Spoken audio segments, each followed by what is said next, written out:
It looks like one of those ones that Google doesn't even know about. Which I'm sure there's lots of sites that Google doesn't know about or care about. Well, today, what are we talking about? Well, today on The One About Godzilla Movies. That's the name of this podcast? With Brian and Caleb, we are talking about... but they know that because they clicked on it. So we are talking about Godzilla versus Megalon. 1973. Gojira to Megaru. And written by Jun Fukuda, who we've had write and direct some things before. It's the 13th installment in the Godzilla series, as well as the 13th installment in the Showa series, because we're still in a series that is kind of, they break them up by whoever is the Emperor of Japan. So we get a new... I want to mention one actor, Katsushiko Sasaki. He is the inventor Goro Ibuki in the movie. He's a new repeat actor. So we're going to see him in 1, 2, 3, 4 films total. So we've got 3 more with him. And then as I was looking that up to remember how many films he was in, I also found out that he is a voice for a character in the Japanese dubs of the legendary Godzilla pictures. Oh, really? Yeah. So he's still living. He was born in 1944. He's quite old now, obviously. But so he's like Admiral somebody in the legendary Godzilla pictures. He's the Japanese dub voice. So that's fun for him.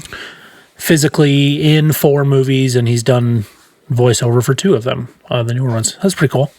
That is cool. Yeah.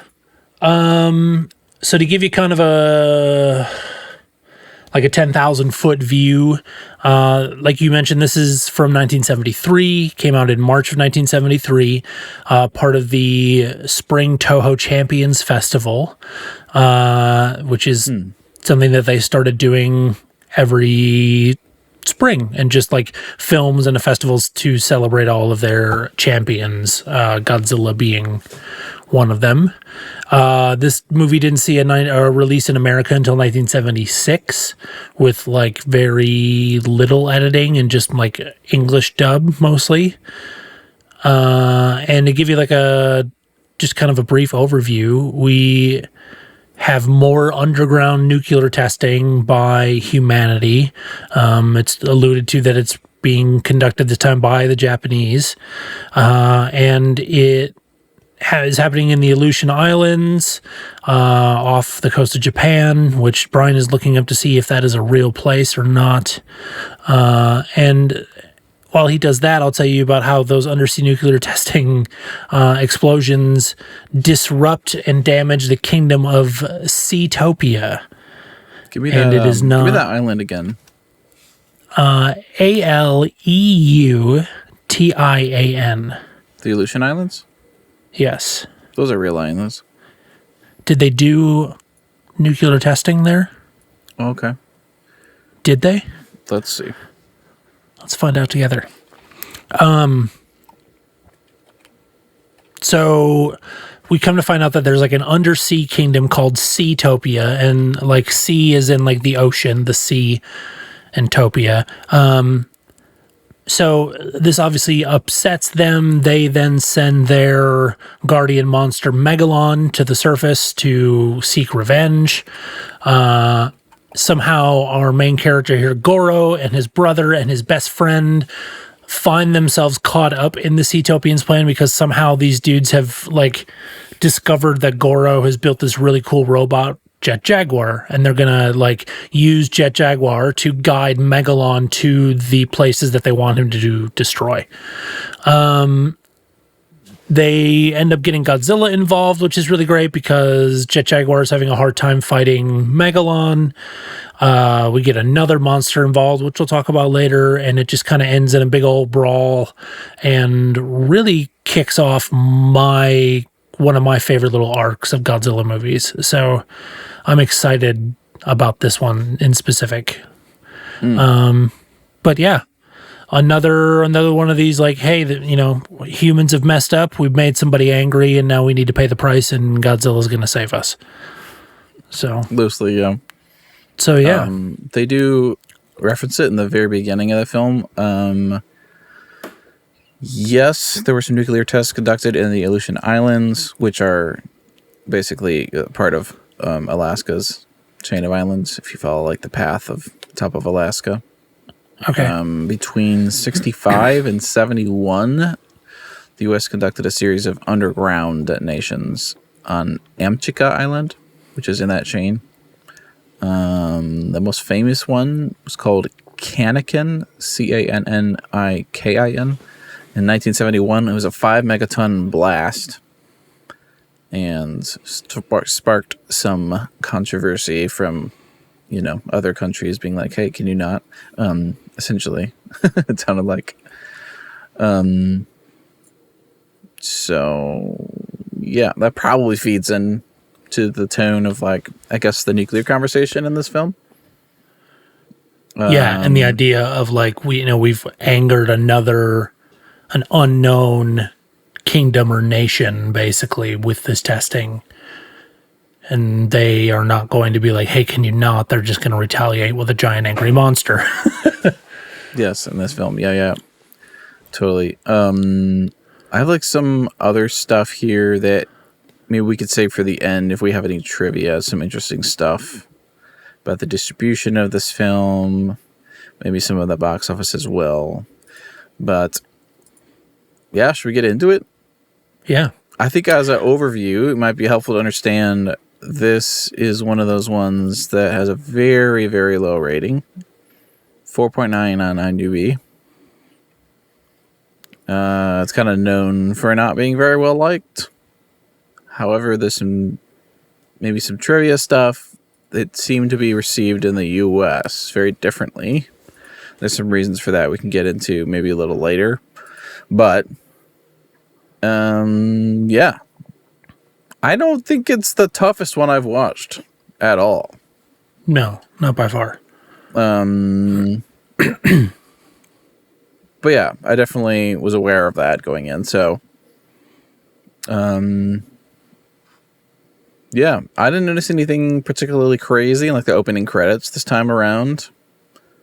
But they kind of went right into the idea of like the ground opening up in some areas and hey, there's this subterranean kingdom idea. And so they did some cool stuff with water that was kind of draining, and then a whole lot of like it seemed like dry ice effects. Kind of like this misty stuff. It eventually kind of drained out, and it looked almost as if like you had like a whitewater rapids that like some caverns had opened in the ground, and the water was kind of draining and falling, almost like you would see in Minecraft, honestly. Like if you had like a water source run into like a complete chasm that goes all the way down to the ground. I haven't played Minecraft in forever, but that's kind of what I pictured when I saw it. I should call her. That's what that was. I should call her. I'll hang out with her for a few hours and then be bored. Yeah. That's kind of where I'm at with Minecraft these days, but hey, you hate what I say? Digress. Leave a comment. Boost our marketing. Somebody, please leave a comment. Drop a downvote. Smash that dislike button. I'm just kidding. Tell us we're being too highbrow. That's what we are for sure. Yeah, I thought it was a little weird. We have, I don't know, there's a lot of driving in this movie. This isn't even what I just started to talk about, but I was thinking about our main characters, and there's some driving, some chasing cars. There's some groovy 70s driving music, seemingly. The music was well organized in this film, I think. I don't know what, if any, was reused, but they had like distinct, it's hard to call it a theme, but short bits of music that they kept coming back to for certain types of scenes. So we had like music that was distinctly like groovy 70s driving music. We had like a theme for Godzilla that they kept using. It didn't seem familiar, so I think it might have been new, but and then there were like 2 other themes surrounding the kaiju that they kept kind of repeating. And so those the repeating can get a little old because it's like, okay, you couldn't have composed something longer than 4 bars, but the repetition does kind of like help sell the idea of this is a theme for a character. That wasn't even what I was going to say. What I was going to say, a little weird, like, we kind of have like these scientists, I guess, are the main characters, and then the guy says, "My kid brother." So there's like this young kid, and their house is like this advanced architectural looking thing, but it's like a lab inside. Art. Yeah, very high art. It looks like it'd be like a super expensive property, but like it's actually a science lab inside. It's just like a lot of ideas going on with very little payoff, but visually interesting, I guess. Like, why is there a kid just like living in this lab with his much older brother? They never really like. There's a lot that I'm just gonna say. There's a lot in this movie that is just not explained, and maybe doesn't need to be. But okay. Is there a reason? Brady's bits here. The house that was used for inventor Goro Ibuki's laboratory is known as the Blue Box House, and it is in Setagaya City in Tokyo. Built in 1971. It's in like a brutalist style, and the inside is, or other than like all the weird like robotic Jet Jaguar stuff that they put in, like the weird art stuff and everything, that's how that house is.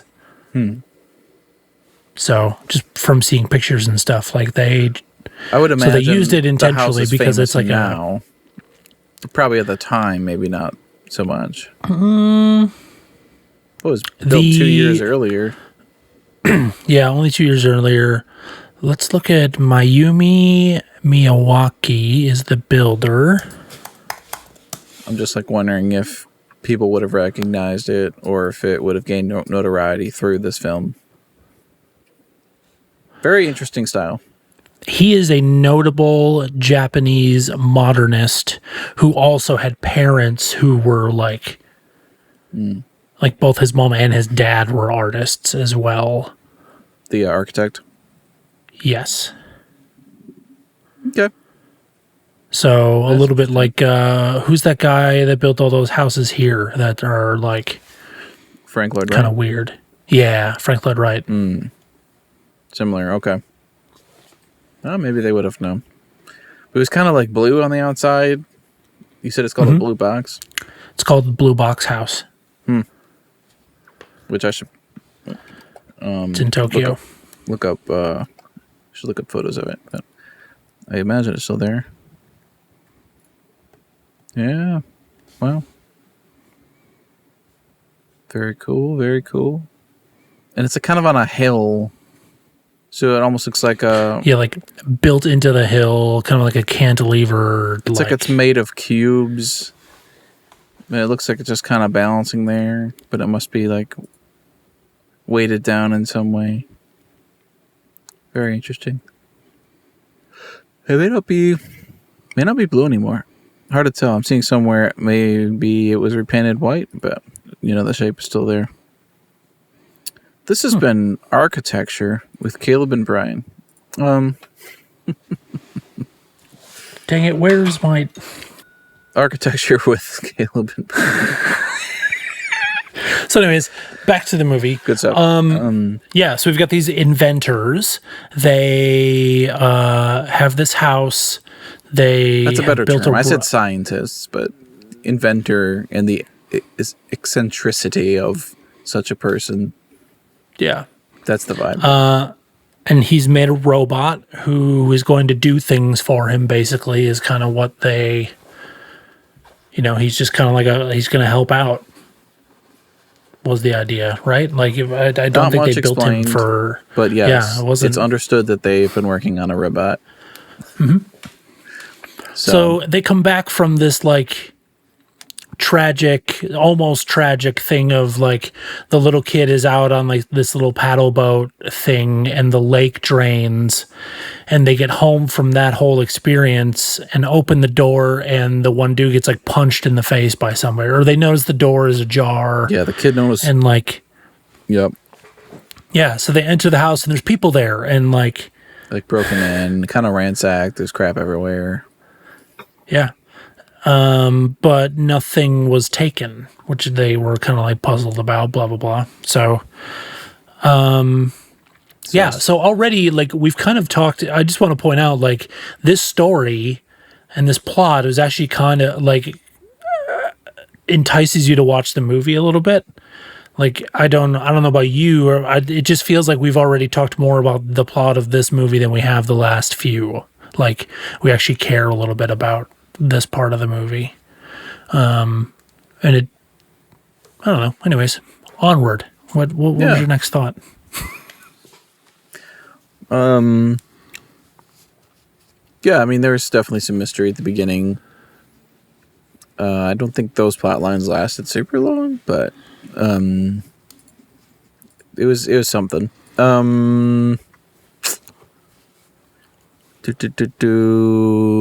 did notice here, once we kind of get into the what are they called? Subterranea, I think they called it. The underground. They said the idea is that there's the idea is that they were like continents a long time ago that got the plate shifted and they got like buried in the ocean. But somehow they survived it and have like an underground kingdom, and they've been there for a long time. That's the idea. Kind of like Atlantis. A little bit, right? It wasn't that kind of... Yeah, returning to the center of the earth, like those kinds of ideas. Oh, pause. Speaking of, could I call your mind back to the first Godzilla vs. Kong movie where we started discussing the idea of Hollow Earth? Yeah, and the Monolith? What's it called? The series. The Monarch. Monarch, right. That series was super Monarch cool. just They explored really that as dives well. into that as well. Yeah. Technically, this is the first time we get any kind of like Hollow Earth or like lost civilization thing, because we haven't talked about it yet, but there's the whole like Easter Island tie-in thing, and like... Yeah, the like photo of a bunch of statues in a row that they... Yeah, but then their like underground thing looks like there's... I don't know if you noticed it, but there's this like when they... It's like a wide shot of what is supposed to be Seatopia. There's one of the Easter Island heads like down in the corner in a mountain. And he's praying. The dude is like praying. We haven't talked about Captain Hairy Chest yet and his toga title. But he's like praying talking Captain, you're going to need a bigger boat out here with these sideburns. Gonna need a bigger boat, boys. You're in trouble. And he's praying to an Easter Island head statue thing. He's got like a thing on his head. He has a Megalon. He has like a little like bust of Megalon on his head. Yeah. He's also, I think, this is in my stuff I would change category, but one of the few American-looking actors who's just clearly speaking English and is dubbed in Japanese. I hate it. Still hate it. We had other underground people, the ones who were doing all the burglarizing and stuff upstairs, so to speak. They're speaking Japanese. It's not that hard. Not that hard. Probably is. Japanese is not easy to learn. But you could literally just be like, all right, say this one line at a time. Come on, let's... It's weird to me. Yeah. So we're down... We should sort of talk about the look of the underground kingdom. It's clearly just one kind of little set. There were like these... Dancers, I guess. It looked kind of futuristic somehow, and they're like a temple kind of a thing. It's like they were he's wearing a toga. Yeah, he's wearing a toga. The women are all wearing like white bikinis, and then like what would be like the slip cover that a girl puts on when she's just gonna go like walk around or whatever. But they're like made of like see-through, sparkly silver, and they are cone-headed for some reason, and have like they like wrap up tightly around their faces and then coned. And it makes a ton of sense. It's just very there, but they're like dresses, but you can see they're. I think it's because 70s, there was a line about their technology being far more advanced. When we're just supposed to buy that, I guess, and maybe that was why they tried to Goro goes, "Oh well, if you guys are so advanced, then why do you need to steal my robot?" And they were like, "Well, we don't have the time." That's how I feel about the plot in this movie, actually. Yeah. There's a lot of that. There's a lot of just go with it, man.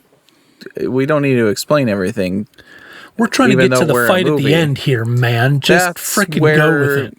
That's where the movie's heading the whole time, is let's not waste time with all these plot details. Let's just get to what we think everyone is waiting for, which is a bunch of kaiju fighting.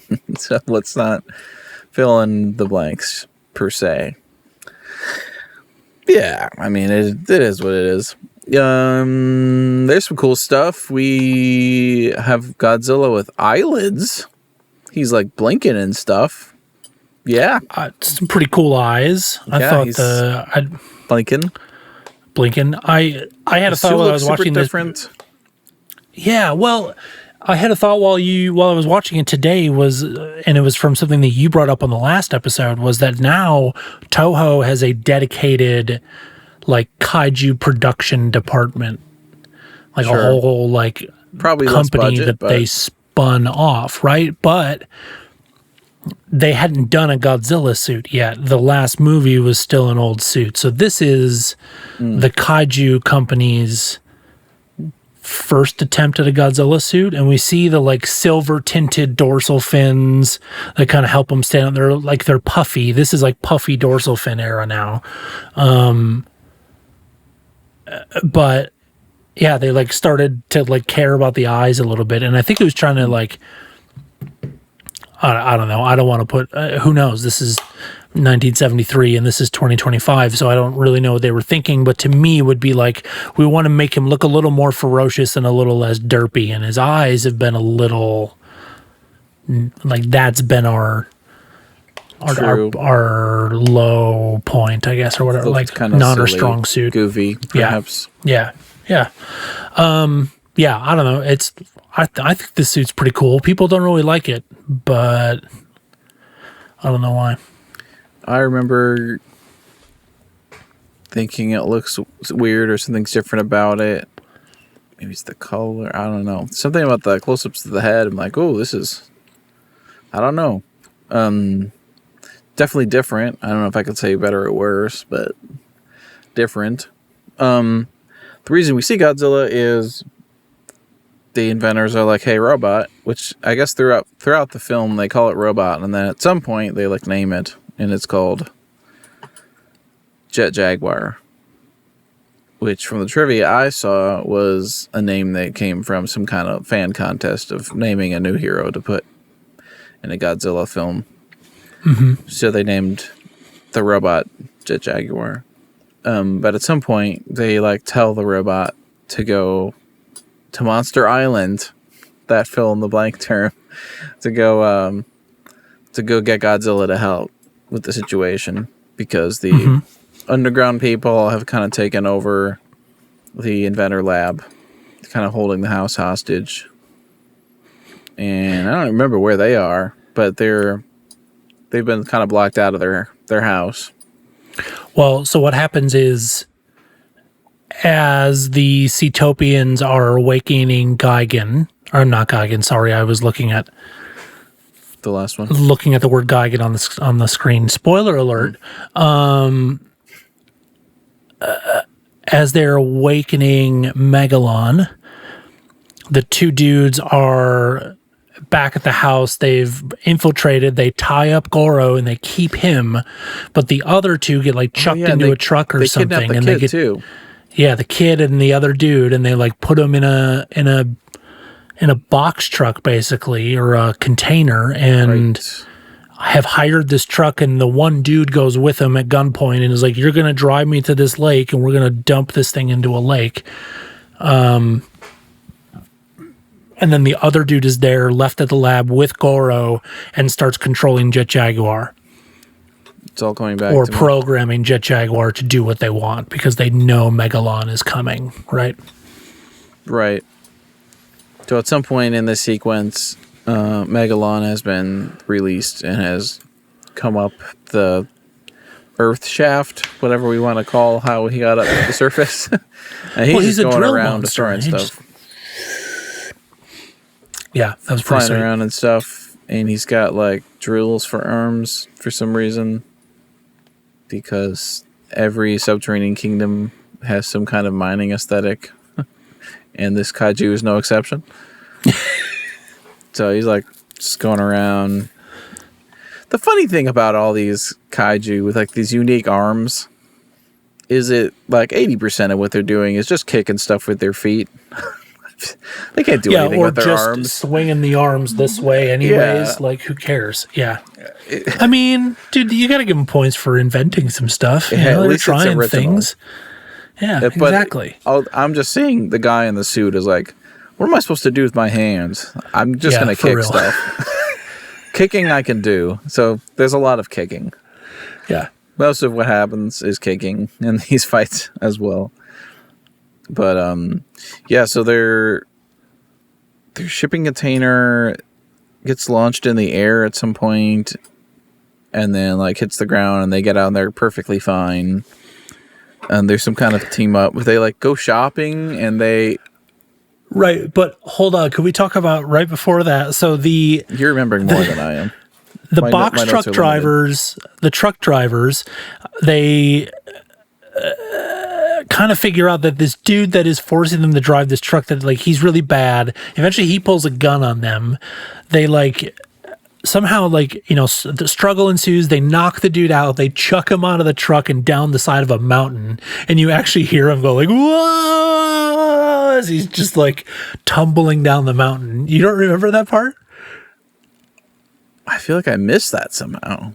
And so then they pull up to this dam and they can hear Megalon making noise. They're like, what is that? Well, we got to get rid of this. Maybe like these two truck drivers think that whatever is happening is because of whatever's in this box that dude wouldn't tell them about. Not connected at all, but like, you know, like I guess a reasonable assumption. They're like, what do we do? So they back up to this dam and they go to like dump the box, and then Megalon comes up over this mountain and they're like, oh my gosh, blah, and like get out of the truck and leave the box, like the thing like half tilted. So it hasn't tipped the box off of the dam yet. Blah, blah, blah. They fight. The other dude shows up in a car. And you know, like the truck drivers steal the car to get away from the monster, blah, blah, blah, blah. As that's happening, the box falls off of the truck as Megalon, just after Megalon breaks through the dam and like stands up, the box falls off the truck and Megalon like swats it and it bounces off of his like drill hand. So it was just like perfectly timed because he wasn't even trying. He was just like flailing and it was just like doing and like flung them. I bet you I'd throw that football over them damn mountains. Uncle Rico. Amazing. So yeah, that's so we get there and then they're like, all right, crap, we got to get Jet Jaguar back. Goro pulls out this thing because what has happened in the meantime is that like while they had him trapped, or while they were in the truck and then Goro was tied up and before he fought the scientist put cards in the computer that told Jet Jaguar to go fly and find Megalon and then take Megalon to Tokyo. And so the dude has programmed Jet Jaguar to say, hey, go find Megalon and then guide Megalon to Tokyo to destroy everything, is essentially what's happening. Yep. Goro and Co. Gather themselves. They go back to the house. They like kick the one dude out. And no. Goro pulls the thing out of his neck and goes, I have this communicator for in case the computer ever went down at home or whatever. And we need line of sight with Jet Jaguar in order to stop this. So they eventually get line of sight with Jet Jaguar, and he just goes, hey, stop whatever you're doing, go to Monster Island and get Godzilla. So that's what happened.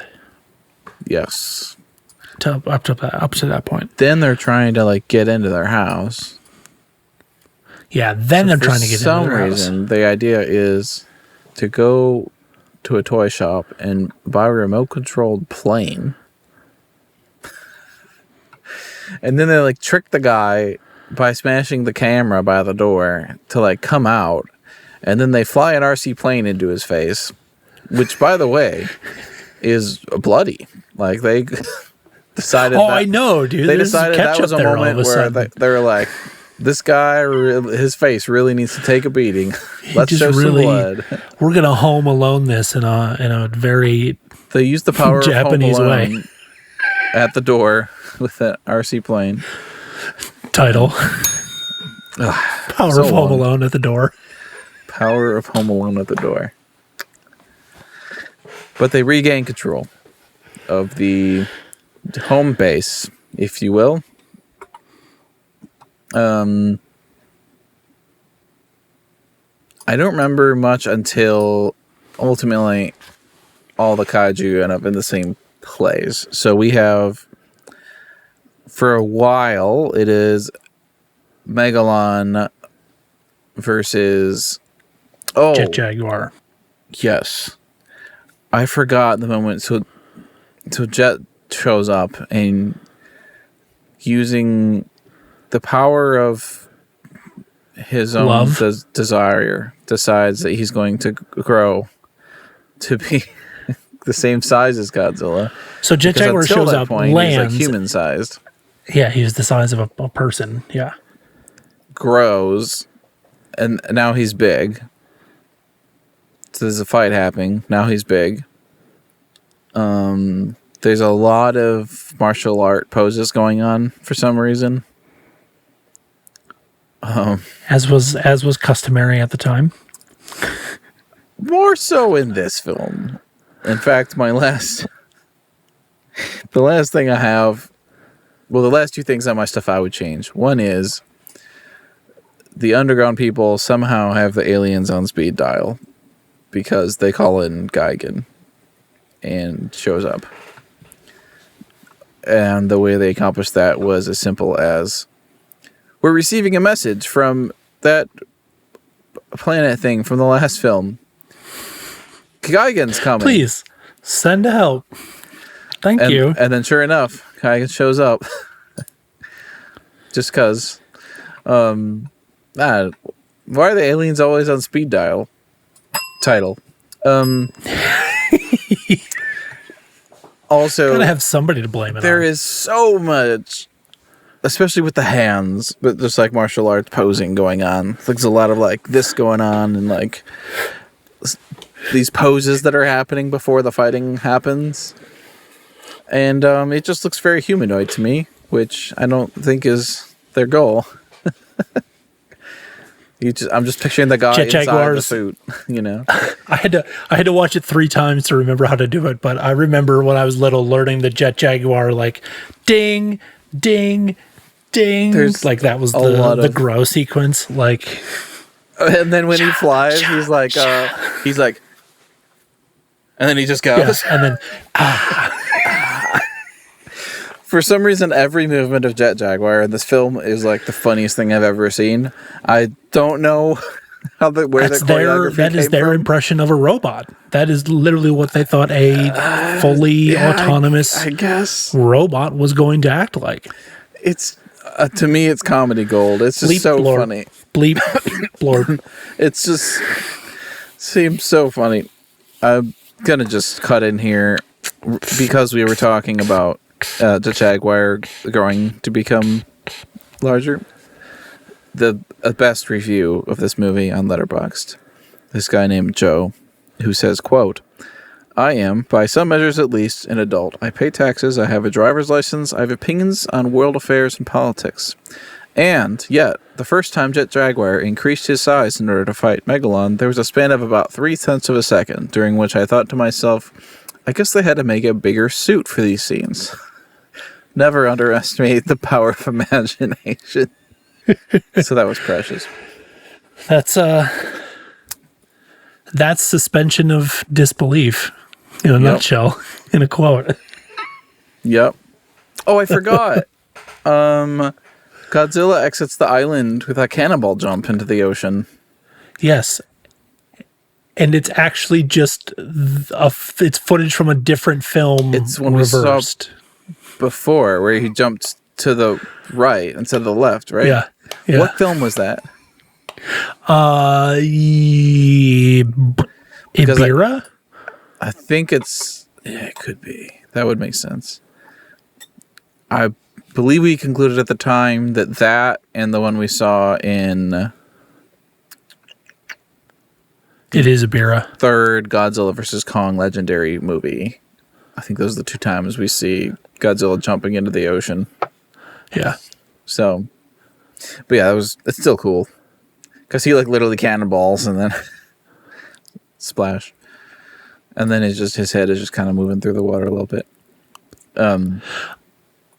Something that I forgot to point out that I really like about this Godzilla suit, not only is this a little more focus on the eyes, we have a little more attention to detail on the dorsal fins, which I mentioned that. They're silver, a little puffy. But his tail is not just dragging on the ground behind him. It is suspended and randomly doing things.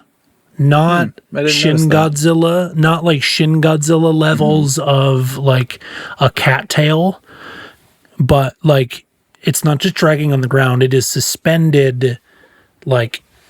I'm looking at myself so I can have my arm the right way. It kind of hangs up off the ground straight, and the tail does the tip does random things.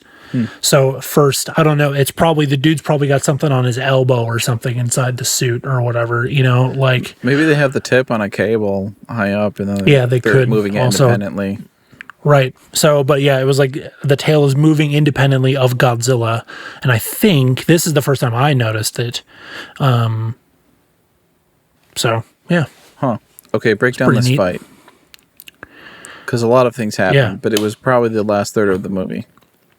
Yeah, and it's honestly, so this fight scene, I know I've said the last movie there was some pretty brutal stuff with the way they were curb stomping Ghidorah, right? But this one felt like it had just a little more choreography, a little more planning, because they're all right, we've got 4 people involved in this. It's not just the 2 of you wrapping each other up and rolling around on the ground this time. But so in the order that it happens,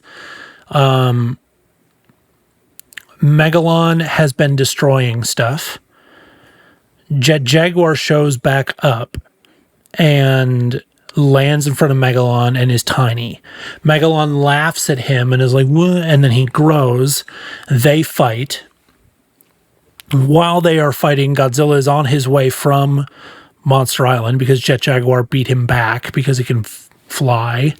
And then the Cetopian leader has called for help from the aliens, so Gigan is on his way. So Jet Jaguar and Megalon are fighting. Megalon's doing a thing where he digs underneath the ground and then pops up from underneath Jet Jaguar and is beating him up pretty bad. And then Godzilla arrives, and then Gigan arrives, and then they just all out brawl to the end. I did like the shot of Godzilla arriving. They shot the camera between the 2 kaiju. You could just see him standing there, and he's doing this or whatever. Yeah. This fight is, I don't know if you remember this or not, but there were some really cool moments, flashes of so what's happening is Megalon has his they've been fighting for a while or whatever, and like Gigan and Megalon get Godzilla and Jet Jaguar kind of like sequestered off and cornered in like by fire, because Megalon has these like napalm bombs, basically, like shoots them out of his mouth and they land and then explode into fire, almost like like an automatic tennis ball launcher kind of a thing, where like shoots it out, except he's got like grenades shooting out or something. But it's like napalm or something, like, well, there's like a shell and then it explodes. Yeah, but then everything's on fire. Yep. Like, it's not just an explosion, everything is on fire. Then, like, there was liquid in there or something. And so there's all of this, like, clashing, and they're flipping between shots and, like, really fast moving. And there's these kind of really cool just moments of, like, it's like smoke and chaos, and then like one little part of the suit glances the camera real close for just a second. You get this like outline of a dorsal fin or something, and then a little bit of like Jet Jaguar, and then like flash, and then just like, you know, like a random like arm of Megalon going through or whatever. So like, I think that's pretty cool. Chaotic. And they were like, yeah, real chaotic, real like close up, dark but detailed shots of the suit real fast. And there's some different like film styles or like color stuff going on. They like make the colors really bold for a second, or like all of a sudden there's like almost like an outline around Godzilla. They're like, they are messing with color and saturation and stuff just a little bit as they cut through all of this stuff. So I don't know. It was fun to watch, because I remember really being terrified of this fight scene as a younger kid. Not terrified, but just like, it made me nervous. Like at one point, Godzilla is circled by flames as Gigan and Megalon stand there and laugh at him. And Jet is just like, hold me. Yeah, and they're like, he went down pretty quick in the fight, and then it was mostly Godzilla like defending him, and he's just like rolling around the ground like, oh. Yeah. I'm a robot. They hurt me. I'm a robot. So to have been watching these like older films kind of rapid fire as we have, and seeing their fight styles evolve a little bit is kind of cool. This is another one that like, this like multi-kaiju battle, I think, is kind of what a lot of like TV shows and stuff started to like reference and stuff, especially like Power Rangers or whatever. That's the first one that comes to my mind of like, literally I was thinking like, this is the Power Rangers Godzilla movie. Like, the robot's a Power Ranger. Like, that's a vibe I get. Yeah, it could be the Dragon Zord or whatever, like their Megazord or whatever. I don't know. So it just is like, it's a tolerable story that's kind of weird, but like, it just is another movie where you're like, well, we just want to get to the fight. Like, let's get to the fight. And I think it paid off. Like, it's a cool fight scene. Godzilla gets cut again by Gigan's blade. I think it's the same shot. I think it might even be the same. Yeah. A lot of people's like beef with this film is a lot of recycled footage, almost all of the army footage, except for the stuff with Katsushika Sasaki, the, like Goro. There's like a few times where Goro is driving a Jeep towards the end of the movie. But all of the other military stuff is not even reused from Godzilla films. It's from like other Toho films, like War of the Gargantuans and stuff. Oh, really? Like, yeah. Okay. So, it didn't look familiar, but. So it's just like, I don't know. It's an interesting ideology or whatever. Like, it's an interesting way to make a film, but it could be they're just trying to cost save for the fight scene at the end, which is where they wanted to put all the money anyways. How do we how do we feel about that tail slide? Not once, but twice. Oh, dude. Set him back up. I'm gonna go again. He's like stepping in place. Yeah. Which do you prefer? The tail slide or the like awkward victory dance thing? The one where he like hops It's and one impossible leg to comes choose. up. I think the tail slide's pretty epic. It's silly as all get out. It is so silly. Yeah, I don't know. I laughed when I watched it earlier. It was just like, oh yes, dude. Like it's hilarious. Just like, come on, set him up. I want to mess him up. It's hilarious. Yeah, it is. It's pretty funny. I like it a lot. There also was the laugh out loud moment for me earlier in the film. I have to find it. I like replayed it like 3 times. I think it's when Jet comes back and they're having a conversation or something, and one of them was like, basically like ask him if he found Godzilla or something. He says something. He's like, asking me if he found Godzilla. And he just does the immediate thumbs up. It was the comedic timing. Zink. I don't know if it was supposed to be funny, but I watched it like 4 times. I was dying. If you give me a timestamp, I will cut it in. I'm just. Zing. Oh. I should make a GIF of it or something. It's so funny. Mm-hmm. I also noticed, there's a chase that ends in, is it one of our main characters? A bunch of paint like falls. Oh, is it that first car chase scene? It might be earlier in the film, but there's like this really specific, funny sounding music. When like the paint fell on the person's head, and then it like quickly cut to move on with the film, and it sounded like something that'd be like a Japanese game show, like a beat, like a musical beat. And I wondered if it was like some kind of like a reference that people would it could know be from. It's like, got to be TV early in the movie something. because I was a little distracted early in the movie by Max doing his baby thing, but I was distracted by the lack of character development and plot. Yeah, I don't know. I mean, lack of plot, lack of character development, pretty badass fight scene. And I like robots. Robots are cool. Jet Jaguar is cool. I always have liked that name, Jet Jaguar. I don't know why, but yeah.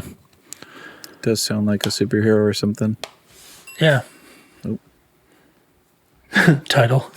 A superhero or something. So I have a small... Stuff. Yeah, that's about the end of my stuff too. I don't really... I got a couple things for trivia. And then I have a small tangent to take us on with Jet Jaguar and That's some things that stuff. I'm... Yeah, more trivia related. So, do you want to go first or you want me to go first? Trivia? So I want to talk about the U.S. thing. So this trivia is from IMDb, which I guess the film did not do very well in Japan. Not very well attended. But when it released in the U.S., it was pretty well received, surprisingly. And this trivia item is suggesting that might be one of the main reasons why there's sort of a disconnect between the West and the East when things like this happen. So I think you said 76, which is a date I saw elsewhere when it was able to air in the U.S. But the distributors did like a little advertising campaign around it, and they cut it down to like 40 minutes, and it aired on TV and NBC. So, I'm wondering like what version you saw when you were younger, but like NBC primetime, like that's a pretty good slot for Godzilla. So I wonder if like a lot of people ended up seeing this as a result. Potentially. I was not born yet. This is a full 12 years before I was born, so... That's true. But, like, I wonder what version made the rounds on cable and stuff later. You know what I mean? So... I'm willing to bet, because there was that one that was, like, shortened, but then it got another... Like, it actually got a release with, like, a G rating... and they had to like cut 3 minutes of footage from it. Okay. But other than that, so the thing that was interesting though is, when the film was released on VHS, there was some kind of a mistake where it was treated as public domain for a while, or it somehow got licensed as or was viewed as being in the public domain. So this became like very accessible and much easier to access, watch, buy, whatever, which of course increases the viewership as well. That I thought was interesting. So I have a more detailed breakdown here in ChatGPT, but... Well, there's a small paragraph here on Wikizilla that says the Cinema Shares version was frequent. Cinema Shares are the people that released it in the United States. The Cinema Shares version was frequently shown on television and received numerous unlicensed full-screen VHS and DVD releases throughout the 80s and 90s, with American fly-by-night home video companies operating under the erroneous assumption that it had fallen into the public domain. And then there is a... Okay, I have an explanation here. Breakdown, if you will.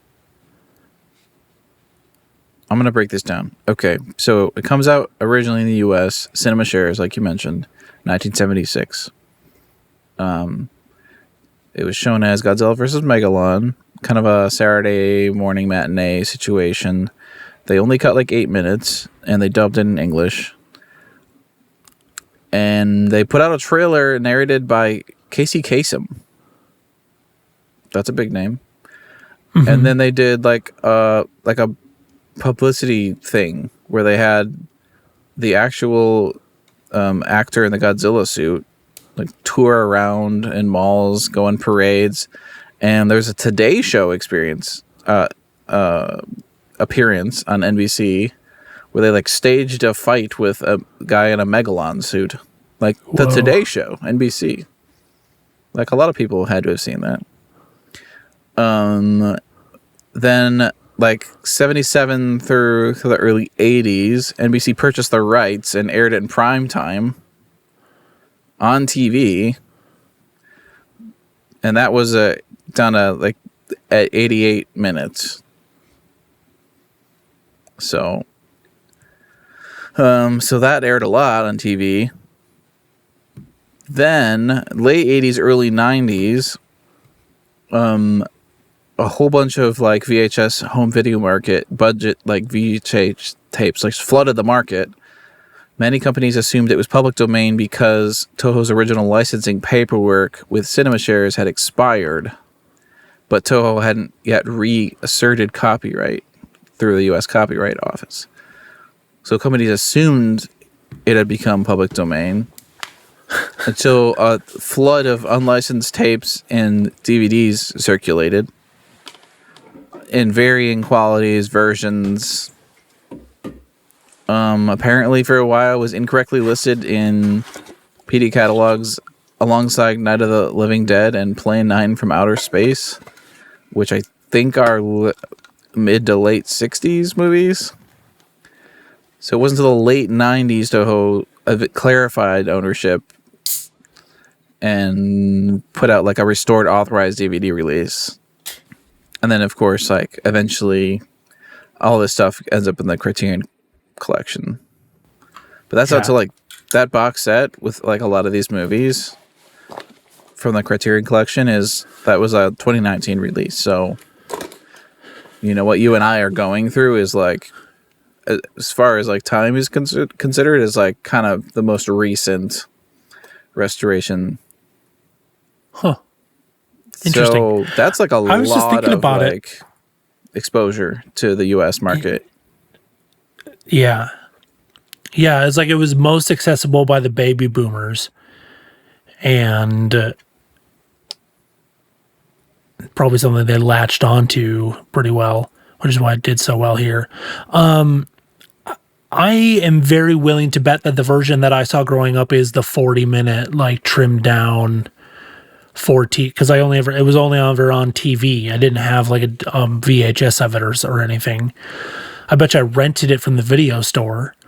So at that point, I probably would have seen the full length unedited one. But Yeah, if it was on TV, public domain right things. So, And interestingly enough, even though like this is a Criterion Collection restore, I noticed like this whole movie is kind of dim looking. Like it's kind of dark. Like the film is dark overall, like underexposed. I don't mean dark like it's all at night or something. I mean like it looks like it was supposed to be brighter or something. Maybe like the tape they got a hold of was like a little dim or something, but that's not necessarily a commentary on the film itself. It could just be like this version of it or this restoration of it, but yeah. I have other trivia. I lost that tab. What just happened? This trivia item is pointing out something that I intended to mention, which is once again, Gigon runs away from the fight and just disappears. Yeah, it's just like, I'm out Seems to here. be the thing. That's funny. 1 second. I'm waiting for page to load. Back to the trivia section. This is the only Godzilla film in which there are no named female characters, and there are no Except female for the characters with a dancers. speaking role. Yeah. Yeah, they just kind of dance. There's the and stuff. dancers. There's some court lady.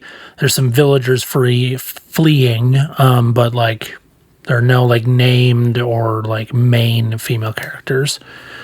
And the scene where Megalon attacks Tokyo is actually almost all like stock and reused footage from Ghidorah, Three-Headed Monster, or Godzilla vs. Gigan.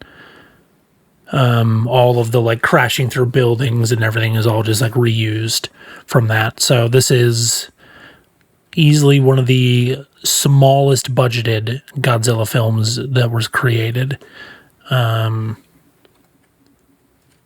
Largely due to the amount of like footage that they recycled. And then the song at the end, as they like the credit song or whatever, is called Godzilla and Jet Jaguar Punch Punch Punch. And this is becoming a pattern. Yeah, well, that song is featured in season 2 of Mystery Science Theater 3000. As they showed make a fun version of of this on that show. I read. This and some other Godzilla film made an appearance in that show. Ibira, Horror of the That's Deep. right. I did read that. I didn't grow up on that show, but you know, people have heard of this one somehow. People Or have heard of maybe this one. They may not know, they may not know the name, but you may be able to show scenes from this film, and I bet you like a large percentage of the U.S. population will be like, "Oh yeah, I've seen that somewhere." Yeah. You know what I mean? Yep. Weird. Which so what do is you give like it a for, little ironic, considering the rating that it has, audience rating it has, pretty low. So I gave it a 3 and out yet of 5. it is. Give it a 3 out of 5. I give it a 3.5 out of 5. Because I like Jet Jaguar, and I think this is a fun fight scene, and it's not like there's a little bit of like human stuff to break it up, but I feel like they let the humans they left them out of the way and let the monsters do the fight for once. So that's pretty cool. Yeah, I mean, I think it was mostly like you could just cut out the first half and it wouldn't really affect the film that much. Mm-hmm. So that's my reasoning for my rating, but Yeah. they didn't try too much with the story. Yeah. Yeah. An average Toho, whatever the heck it's called. Showa-era. I was trying to think of the studio name from last time. Tokusatsu kaiju film. An average release. Yeah. Yeah. Yep. Next movie, Godzilla versus Mechagodzilla, dude. Here we go. I'm excited for that one. Go. Excited for next time. Yeah. I'm excited for next time too. I'm going to take you on a small little tangent for Patreon people here in just a second, and I promise I will do it with the 8 minutes that we have left on our call. Sure. So patreon.com/the one about Godzilla movies. You can see extended versions of this show. Basically, I don't edit it at all, and it's $1 a month to join. And so if you want to do that, that doesn't, that's there for you. That's my pitch on that. So we'll see you next time on the one about Godzilla movies to discuss the 1974 movie Godzilla versus Mechagodzilla. Do you have anything to say, Brian? 15 seconds. I ate pizza today. Nice. Cool. Great. So,